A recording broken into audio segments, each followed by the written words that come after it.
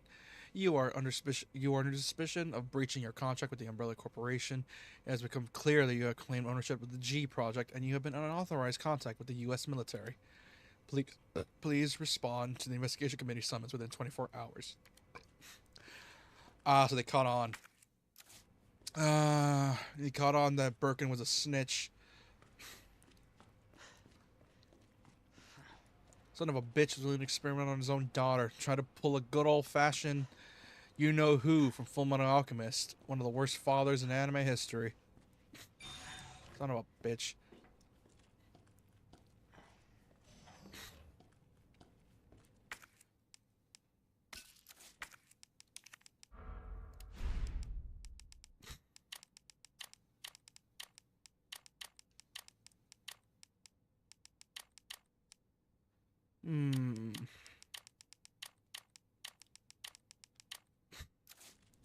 Got plenty of slots now. Oh yeah, biolab testing. I forgot to get the thing. Nope, I got combined with a green herb. Oh yeah, these are gonna be a godsend for what's gonna happen next, because what's gonna happen next is gonna be annoying as fuck.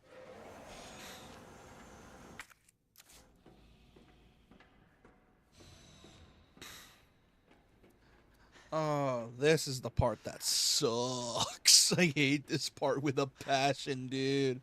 Oh, this part sucks. Oh, that is cool.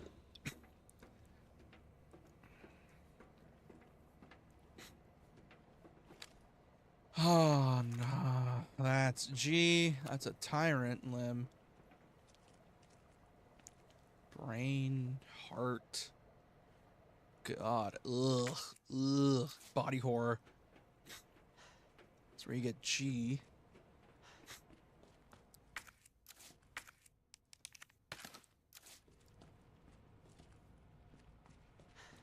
Anything else for me to take? Oh, more of this stuff. Combine with that.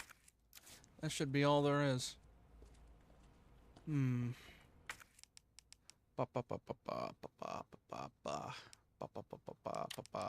Combine. 13 shotgun shells. Okay, look like we're schmoovin'.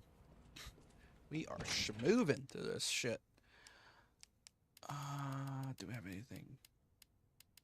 No blue herbs. Oh, we have blue herbs already. Okay. Save again, because I'm an idiot.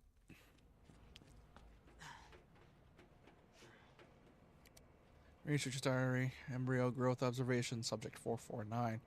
After the G embryo was implanted into the subject, we made a 50-centimeter incision from the chest to the abdomen and began our observations. With the help of the medical team, the subject's consciousness level was kept between 15, lucid, GCS 10. However, the subject's consciousness level deteriorated and further observation was deemed unnecessary. The subject was then disposed of. Breeding rate observation, subject 501. The G virus was administered to subject 501. 501 mutated into the G form and was introduced to a group of 30 test subjects.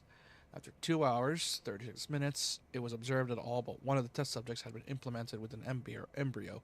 All subjects were disposed of. One subject broke down during experimentation, took their own life. Ooh, boy. T-virus resistance experimentation. Subject 628 and subject 629. We administered the G virus to subject 628, who had shown slight resistance to the T virus. The virus was then introduced to subject 639, with whom 628 had a close relationship. 628 showed some signs of resistance, but had been implanted with an embryo after 24 minutes. T virus resistance is nothing to stop the mental deterioration caused with the G virus. So they were putting this shit in fucking embryos? Fucking hell. Huh. That was easy. you, All right. Now see, back to Ada. you see, Leon. You see, you're in a horror game. When you get the proof that you have of the horrors happening to you, it is never truly the end.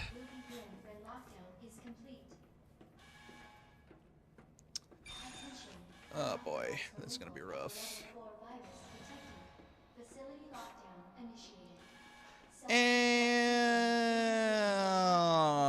Boom. Oh, hey, you. Hey, buddy. How you doing? Move! He's mine! This has to end. What the hell's going on? Sorry, William. You left me no choice.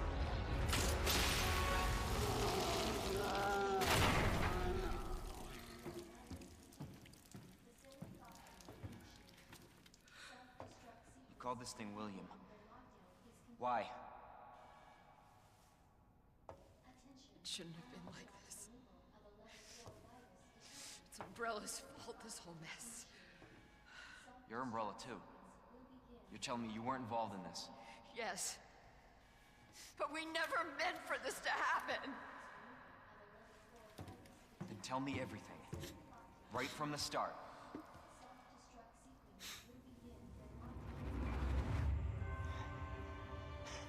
And the son of a bitch infected himself. That easily.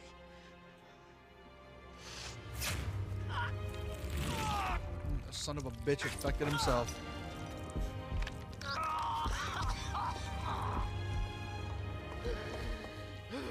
Oh, Birkin, you idiot. Good God, William. Birkin, you idiot. What have you done? You idiot. So you made this monster. We made the G-Virus, but we never intended You can this spin it any way you want. You're still responsible. Oh, fuck.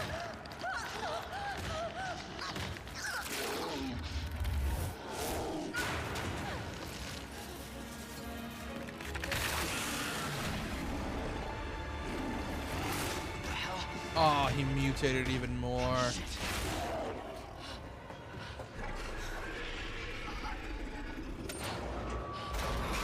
Oh. What are you doing? We can't let him get away!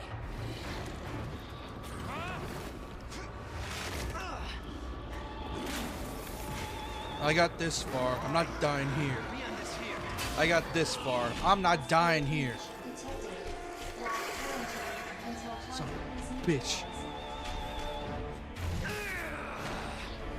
Oh, this guy's wonky hitbox is so weird. I hate his wonky hitbox.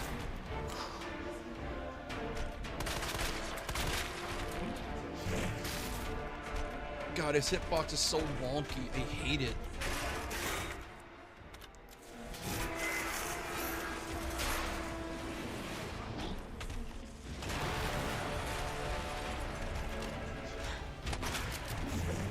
Oh, shit!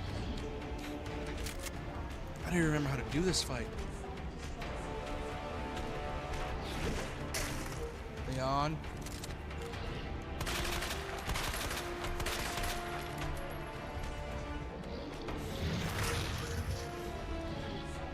Magnum.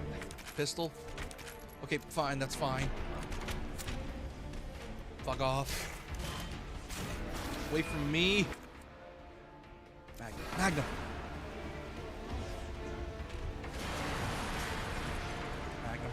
Magnum. There we go. Okay, I got something.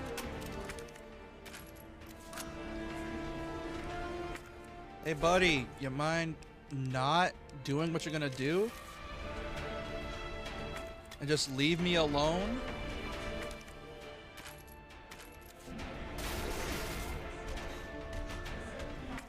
Oh, God. Grenade, flash. Hey, buddy, can you, like, not?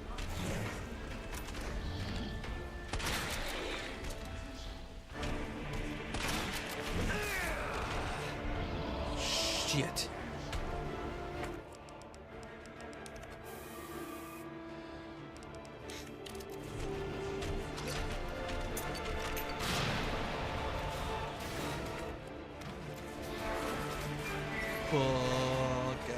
Get out of the way.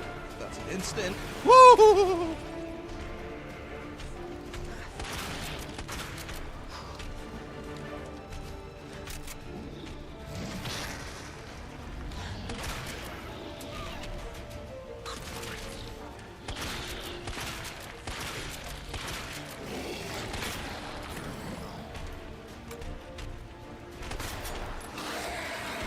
And then he spawns more eyes. Because of course he does. Piece of shit. Oh, shit.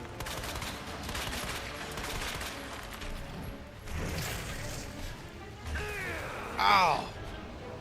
Oh boy. Good thing I got the defense up.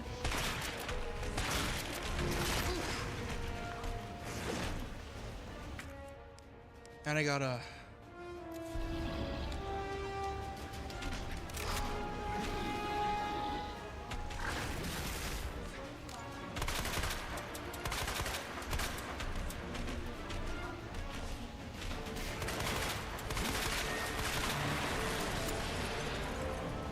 Turn around, you piece of shit.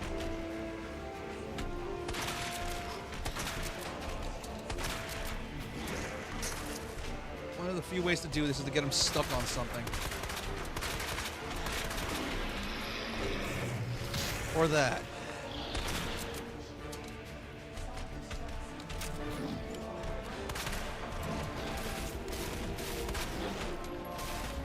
And then he does that, which is never fun.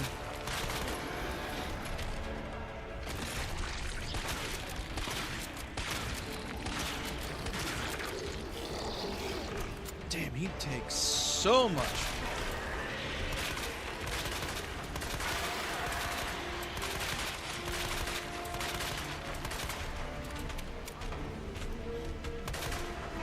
Oh god, he's mutating even more.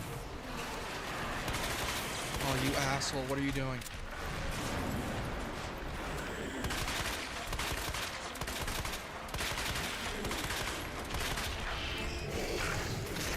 Holy shit. Get over here, brother. Oh no, what are you doing?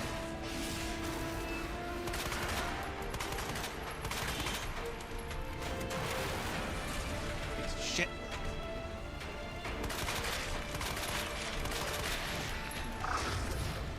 Oh. Come on. How much ammo can you take? You're such a tanky douchebag. Why won't you die? I hit you with 2 magnum rounds. You should be dead. How the fuck is that hitbox?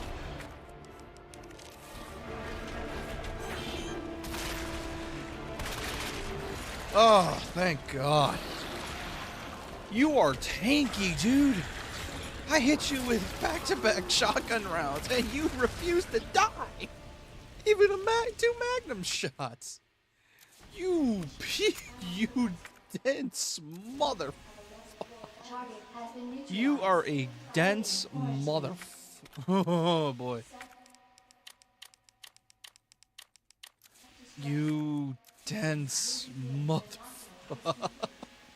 Holy shit. You are a pain in my ass, Birkin. Oh my god. You are so goddamn tanky. I think you're even worse than in your OG, because your OG, you had to fight you on a timer. We had to fight your bitch ass on a timer. That looks bad. Oh god. I believe horror makes a living by having a hard as shit to kill enemies. Thank you very much. Yeah, pretty much. How much I believe. Just tell me you'll destroy that G sample. No, it's evidence. It's going to the FBI. You trust that bitch? What's that supposed to mean? She's not FBI. She's a mercenary. She's gonna sell it. The G-Virus is gonna go to the highest bidder. That's bullshit. Unfortunately, it's not, Leon. But if the G-Virus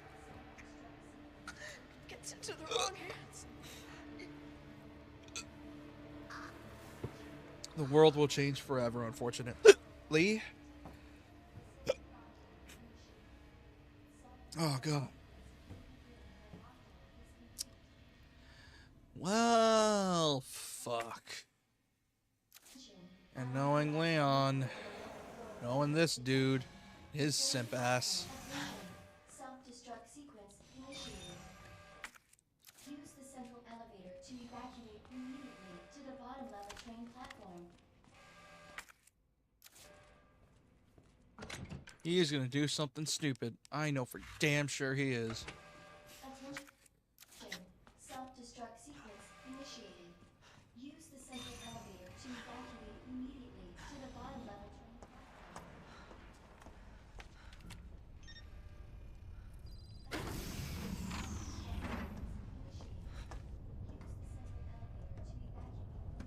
I was just thinking about you. That makes two of us. I was getting worried. No, we make a good team. I gotta ask you something. Way's clear. Please, tell me you got it. Oh, I got it. Let me verify the G sample when we get the hell out of here. Before we do that, I ran into Annette. She claims you're not FBI. Oh, Leon. Why couldn't you just hand over the sample? As I realized, as much as I wanted to trust you, I didn't. I really hoped it wouldn't end up like this. So that's all this was. I was just some pawn to you, Look, I'm just doing my job. and I'm doing mine, so drop that damn gun! I'm taking you in. Hand over the sample, Leon. I don't want to hurt you.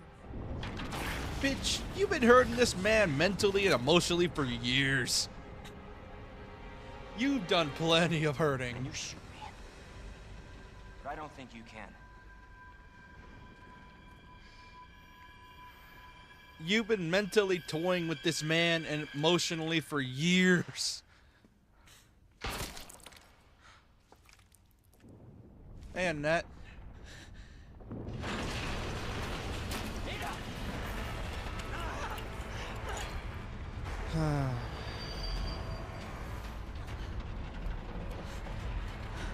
Yeah, after. Pretty much after, because, well, yeah, she gets fucked. Like, obviously she comes back in RE4, toys with him, then RE6, toys with him again, at least this time it's for her own personal reasons. And I'm assuming if RE9's anything to go by, she's gonna come back to taunt this man again. And they're gonna be in their 40s this time. Don't do this.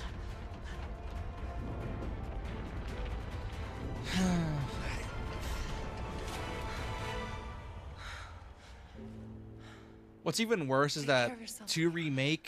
the RE2 remake, made it so that we don't know how she lived through this. Like, we do not know how she lived. For all we know, she could have had that grappling hook on her. And used that instead. So, yeah, we have no clue how she survived this bit. For all we knew, there was something on the bottom that's full of water. And she escaped through there. Who knows?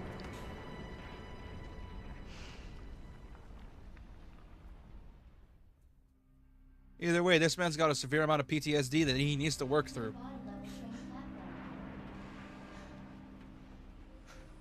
Yeah, she's the cockroach of RE. She just refuses to die. Like, at all. Either... 2, it's hard to explain, because the original game made it so that there was 2 ways if Doc was anything to go by. He told me that there was 2 ways she could have survived it. One was the fall, which meant she died. The other is Mr. X beating the shit out of her. Here's the problem. We don't see that in this game. We just see her falling. We have no clue how she survived the damn place. So we have no clue how she survived. Like I said, it could have been the grappling hook. We do not know.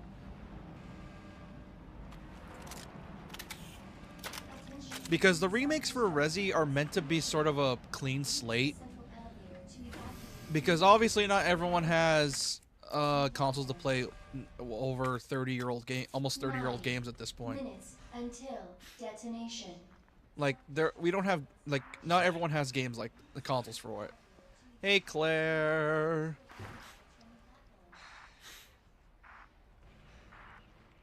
Claire! Leon? You're down here too! Yeah, but the whole place is coming down. Listen to me. You need to get out. Fast. Yeah. There's a way out. We can make it. Where are you now? Claire, are you still there? Leon? Hey, Leon, you're breaking up. Forget about me. Just get out of here. Damn it.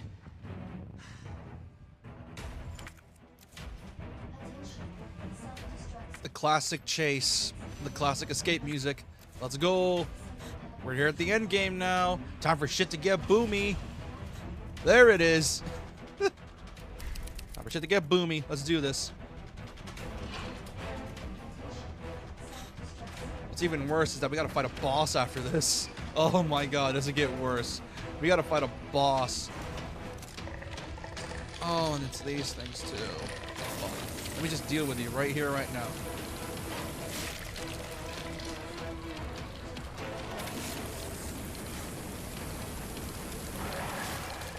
You're gonna do fart?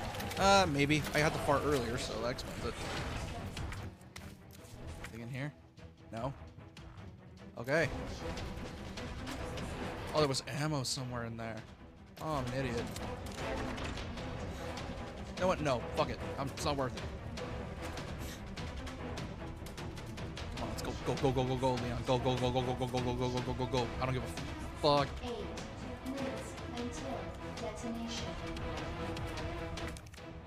Add that to the list of ammo. Ah. Is this a fucking joke? Yes, this is a fucking joke. Go, boy. Go. Boom. Go, boy. Just go, man. Things. Let's go. Oh, son of a bitch. Oh, shit. Oh, fuck.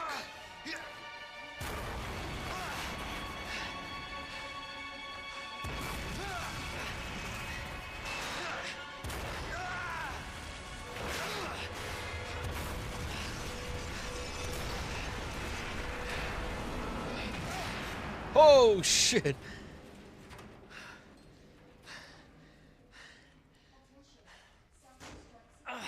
Run, Forrest, run. Ah, no. I know. Let's keep on going. Woo-hoo-hoo-hoo. Oh, this part's gonna be hella annoying because I remember this part. This part sucked AIDS. Combined with that. Give me that. Oh, fuck. Okay, what do I put away? What do I put away? Fuck, fuck, fuck, fuck. I don't need this.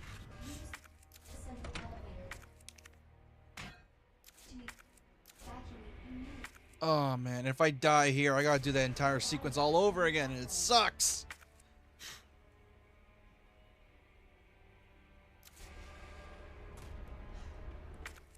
Because this boss is where things truly get fucky-wucky, so... Oh, boy.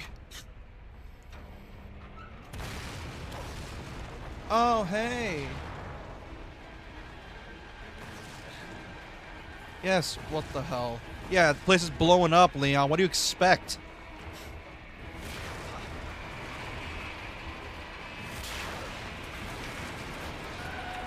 Oh, here comes the big boy. Here comes the super tyrant.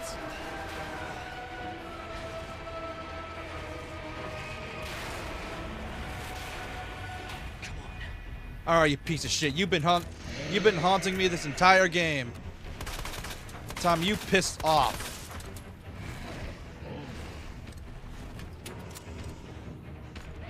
7 minutes until detonation. Oh!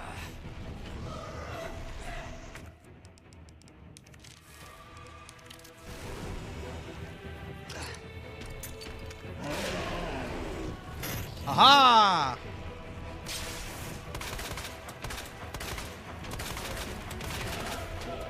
Which one I'm aiming for is the fiery arm. And you have limited ammo to do this with.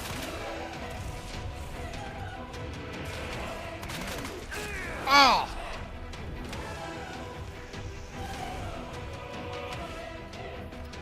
There's rubble.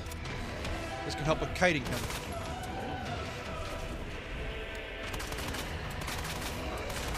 Oh, fuck.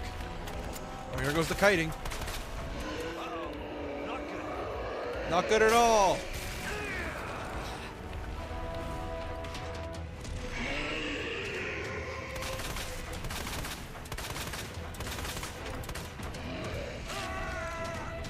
Ugh. Ugh.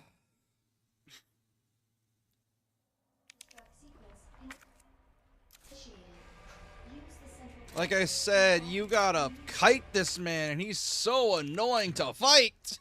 Oh, he's so fucking annoying, and I have no magnum rounds. Blah, blah, blah. I get it. Big dude's here.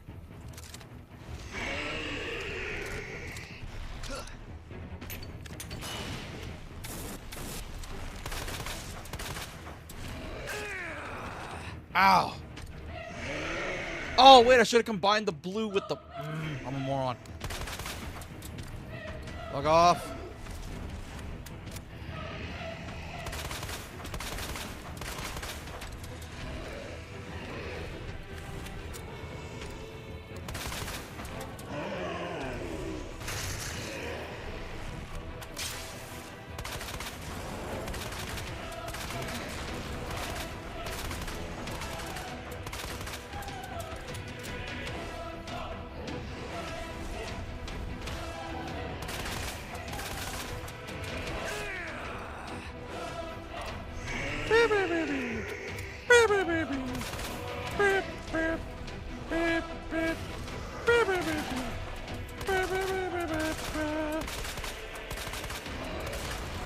Shit.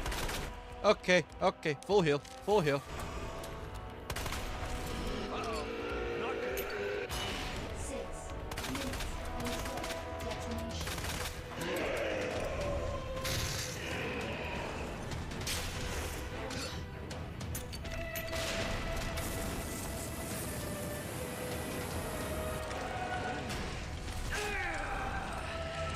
And I have no room.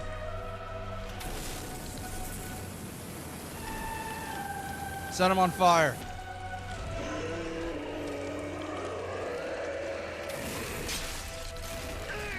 Fuck!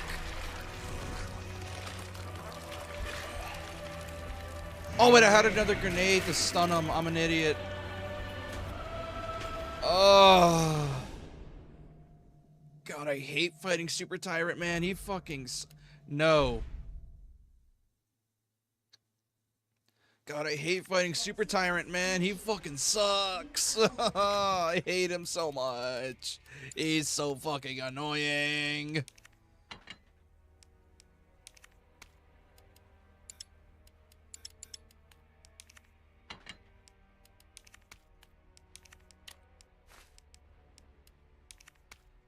I hate fighting Super Tyrant so much. He sucks to fight, man. He's so annoying to fight.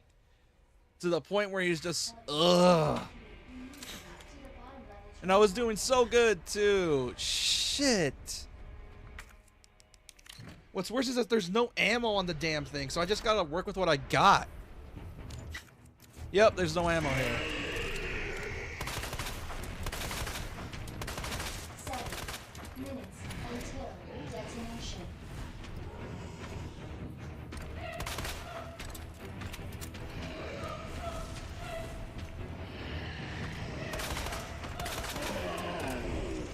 Gotta be cutting him around.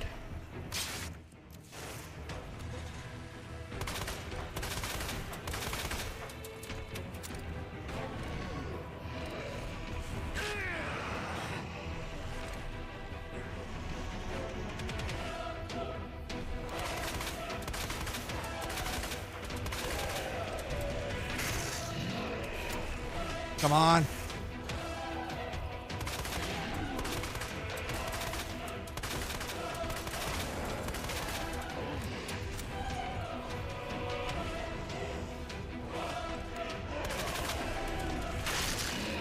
Fuck, help. 6 minutes until detonation.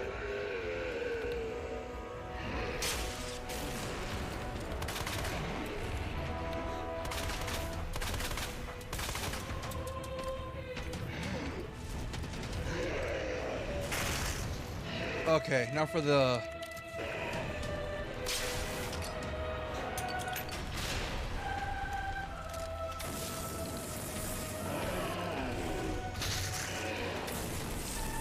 burning to bits.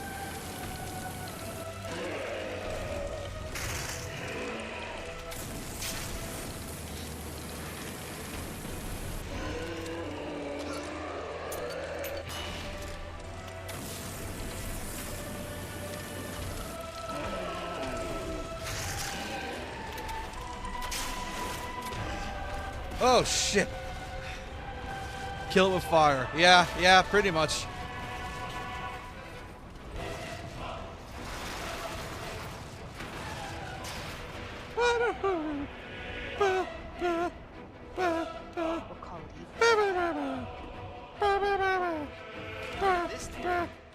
Where did this thing come from? I don't know. From God. Ah!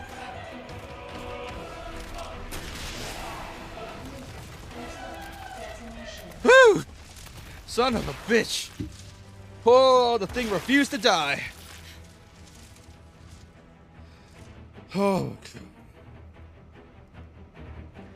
You have arrived at the bottom level. yeah, I don't care. Get me out of here.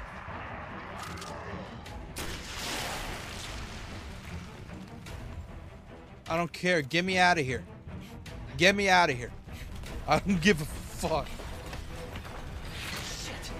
Yeah, shit indeed. Gotta get out of here. Yeah, no shit, Leon. Woohoo!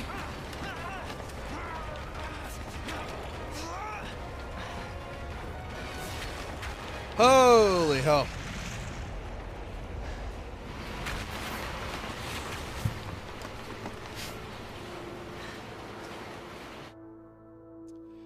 Fuck.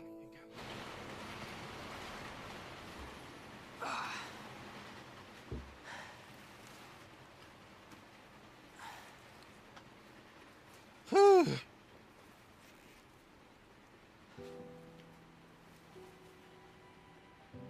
Can't believe I actually miss her. Well, I mean, you did go through a breakup not even, what, 10 hours ago? Even? So, yeah. And I get it, you have some severe major amounts of PTSD right now, but hey, what can you do? Sherry! Hey, Claire! we made it. Just like I said we would. No, it's something else. Because Claire's side, we're going to do something else. She's just going to be dealing with G in general. Like, just G. Tyrant we still got to deal with, because of course it is. Of course we got to deal with him. But mostly it's just Tyrant. Or, no, mostly it's just G in general. That is another section, like with Ada, you got to play as another character. And I despise that part of the game, because it's so dumb and annoying, and I hate it. And it's a stealth segment I hate. Because it's the scripted kind, not even the good kind. Better or worse than Super Tyrant?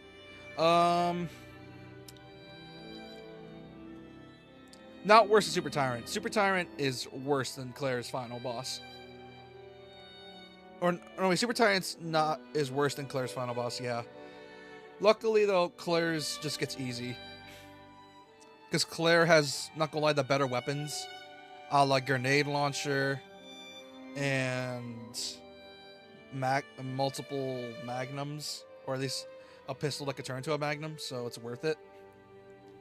Nika Apostolides, Leon S. Kennedy, Stephanie Panicello, Claire, Ada Wong, Jolene Anderson, Sherry Birkin, Eliza Pryor, Marvin Burnell, Christopher Watson, T.G. Bertolo, yeah, I know. Blah, blah, blah, Japanese, French voice cast. Oh, God. Here's the thing. We're not done. Oh, we still got another playthrough to do. That's to get the true ending. So, yeah, we gotta do the second run next week. Hopefully I can marathon it and just get it done in a single stream. Because the second run is not nearly as long. Like, it skips the beginning segment. It skips some of the puzzles because, well, Leon already did that.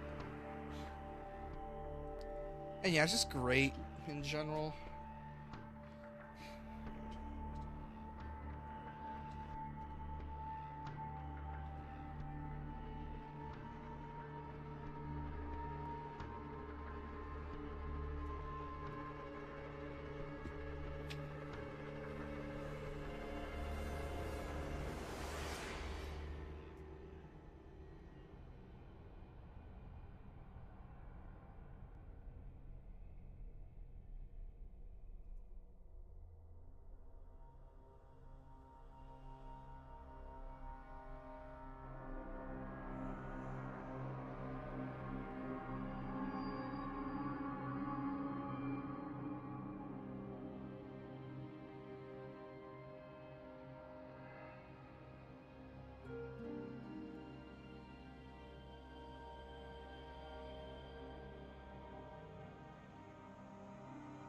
Oh, but man, that first playthrough is something for this game.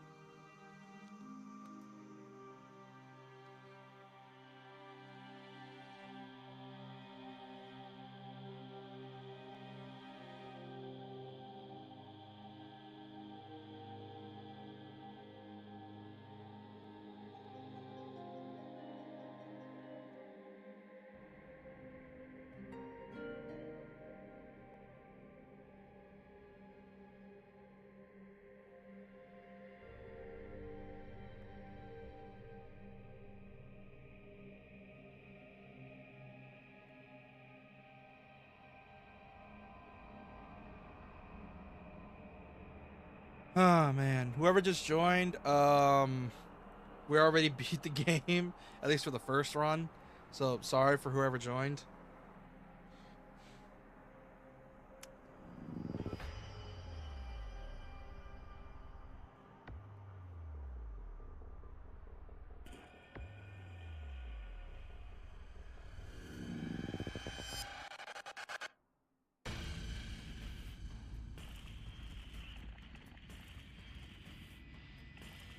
But yeah, by the way, this section here, the credits are a fucking lie for the regular first playthrough. The game requires a second run to get the true ending. So yeah, just ignore these credits. Although these people did a lot of good jobs, hundreds of employees, literally, had to pull a had to pull a limb for most of this shit. So appreciate them while you can.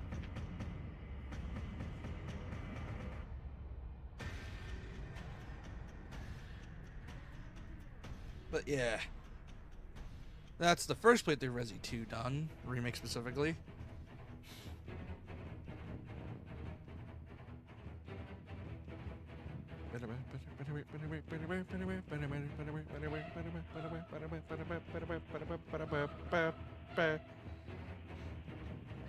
I used to listen to this song on repeat a while back when I got into the game.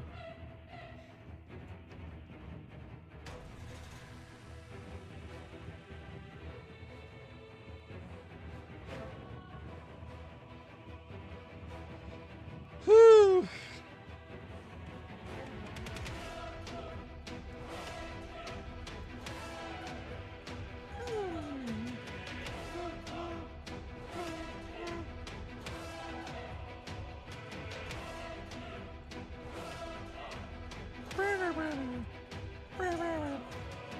Motor Company, real life Harley.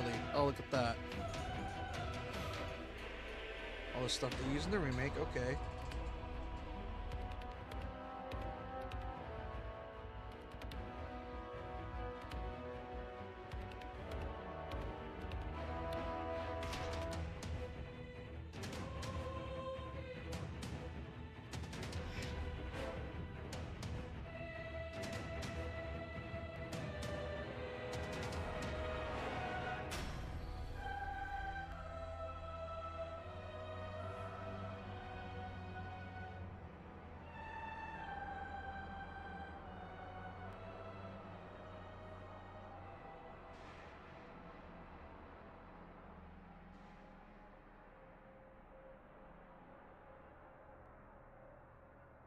Huh.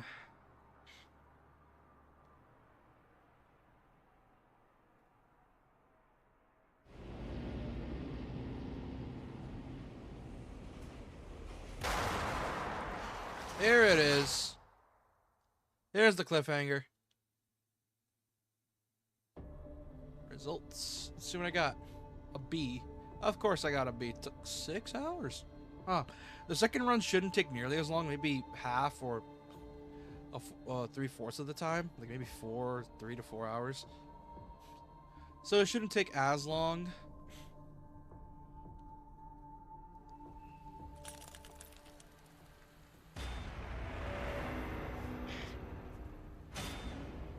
Unlockables obtained in the blink of an eye. Super Tyrant. Anti-tank rocket. Nice.